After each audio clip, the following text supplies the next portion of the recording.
Kepadatan arus balik pasca libur tahun baru mulai terlihat di Bandara Ngurah Rai.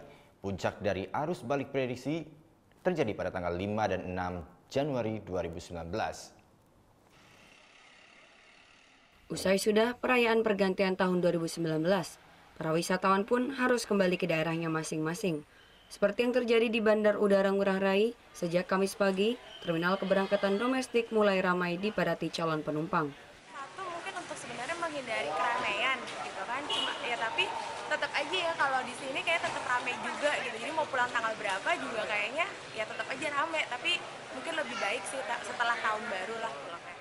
Sementara untuk puncak arus balik pasca liburan tahun baru diprediksi terjadi pada tanggal 5 dan 6 Januari 2019.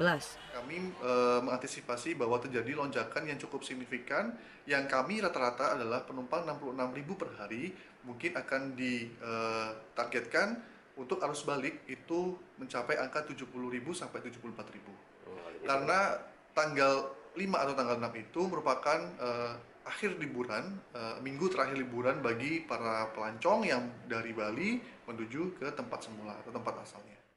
Berdasarkan data dari Angkasa Pura I Bandar Udara Ngurah Rai, jumlah penumpang yang datang ke Bali selama liburan Nataru 2018-2019 mengalami peningkatan sebesar 20% dibanding hari biasanya. Sedangkan untuk extra flight selama liburan Nataru mencapai 198 penerbangan dari rencana extra flight yang diajukan sebanyak 765 penerbangan. Surya Sanjaya melaporkan untuk NET.